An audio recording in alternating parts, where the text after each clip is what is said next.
ਜ਼ੁਲਮ ਨੂੰ ਕਰਦਿਆਂ ਦੇ ਫਿਊਜ਼ ਵੇਖਦੇ ਰਹੋ ਇੱਥੇ ਰੱਖ ਨਿਊਜ਼। ਇੱਥੇ ਰੱਖ ਨਿਊਜ਼ ਵੇਖਣ ਸੁਣਨ ਵਾਲੇ ਸਾਰੇ ਜੀਆਂ ਨੂੰ ਮੁਹੰਮਦ ਸਾਦ ਜੀ ਆਇਆਂ ਨੂੰ ਆਖਦਾ ਹੈ। ਅੱਜ ਦੀਆਂ ਕੁਝ ਸਜਦੀਆਂ ਤੇ ਵੱਡੀਆਂ ਖਬਰਾਂ ਲੈ ਕੇ ਹਾਜ਼ਰ ਹੋ ਗਏ ਹਾਂ। ਲੰਡਨ ਵਿੱਚ ਸ਼ਹਬਾਜ਼ ਸ਼ਰੀਫ ਨੇ ਪੱਤਰਕਾਰਾਂ ਨਾਲ ਗੱਲ ਕਰਦੇ ਹੋਇਆਂ ਨਵਾਜ਼ ਸ਼ਰੀਫ ਦੇ ਪਾਕਿਸਤਾਨ ਪੁੱਜਣ ਦੀ ਤਾਰੀਖ ਦੀ ਤਸਦੀਕ ਕਰਦੇ ਹੋਇਆਂ ਆਖਿਆ ਕਿ ਨਵਾਜ਼ ਸ਼ਰੀਫ ਅਕਤੂਬਰ ਦੇ ਮਹੀਨੇ ਵਿੱਚ ਹੀ ਪਾਕਿਸਤਾਨ ਲਗੇ ਜਾਣਗੇ। उन्हें आख्या कि नवाज शरीफ के पाकिस्तान पुजन की हतमी तारीख का ऐलान छेती ही कर दिता जाएगा।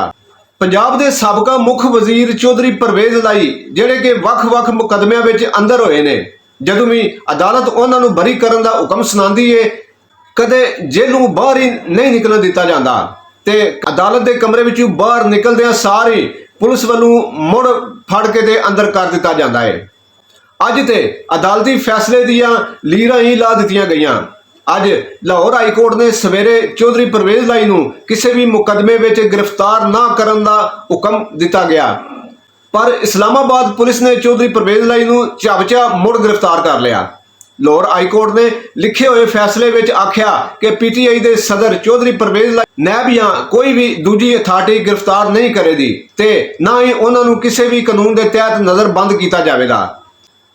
पुलिस जिकन ही चौधरी परवेज लाई नूं लैके ते उन्हां दे घर वल निकले ते इस्लामाबाद पुलिस ने झपझा परवेज लाई नूं अपनी हिरासत में लैके ते इस्लामाबाद वल वग गई। चौधरी परवेज लाई दे बुलारे चौधरी इकबाल के मुताबिक पंजाब के साबका मुख वजीर चौधरी परवेज लाई नूं इस्लामाबाद पुलिस ने कैनाल रोड तो लाहौर पुलिस के हथों बदोबदी खो के ते अपने नाल इस्लामाबाद लै गए। चेता रखने वाली गल है कि चौधरी परवेज लाई PTI के वावा सारे उन्होंने आगुआ में शामिल ने जिन्होंने 9 मई को फौजी छावनियों उत्ते हमले तो बाद PTI के आगुआ के खिलाफ क्रैकडाउन में गिरफ्तार किया गया सी। जबकि स्पेन में बैठे हुए चौधरी परवेज लाई के पुत्र मुनस लाई ने कहा कि मेरे बाप को अगवा करके अदालती हुक्म की खच मारी गई है।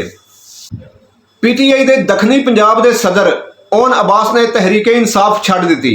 अपने वीडियो बयान में ओन अब्बास ने कहा कि 9 मई के वापरे कांड की निंदा करना वा।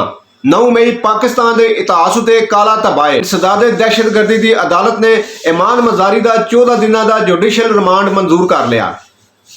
पाकिस्तान फौज के चीफ जनरल आसम मुनीर सलामती कौंसल के अकवाम मुतहिदा उत्ते जोर पाते हुए आख्या कि मसला कश्मीर के पुरअमन हल लई अपना किरदार अदा करन। पेट्रोल तो बाद LPG के मुल में भी वाधा।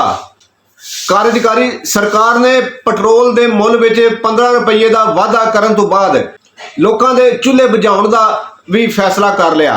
एक्सप्रैस की खबर के मुताबिक 1 किलो LPG के मुल में 38 रुपये ते 97 पैसे वाधा किया गया है, जिस तो बाद 1 किलो गैस 201 रुपये ते 15 पैसे की हो गई है।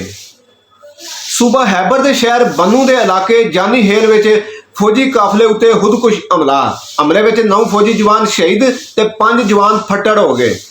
ISPR के मुताबिक मोटरसाइकिल सवार हमला आवर ने फौजी काफले के नेड़े जाके अपने पिंडे नाल बन्ने होया बंब चला दिता। शहीद होने वाले के जनाजे पढ़ा दिते गए। वापडा के मीटर रीडर को गोलियां मार दित्तियां गईयां। इस्माइल खान के इलाके हैराबाद कॉलोनी में अनपछाते जणियां ने वापडा के मीटर रीडर को गोलियां मार दित्तियां, जिसके नतीजे में असमतुल्ला नाम का वापडा मुलाजम फट्टड़ हो गया। पुलिस ने दस्या कि मुलजमान ने असमतुल्ला नूं 5 गोलियां मारियां, जिन्हां विचों 3 गोलियां मोटरसाइकिल नूं वजियां ते 1 गोली खुंज गई सी ते 1 गोली मीटर रीडर असमतुल्ला नूं वजी। असमतुल्ला की जान खतरे तो बाहर दसी जा रही है। हुण तक लिए इन्ना ही। मिलांगे असीं फिर। अपना बहुत सारा ख्याल रखियो। अल्लाह राखा होवे जे।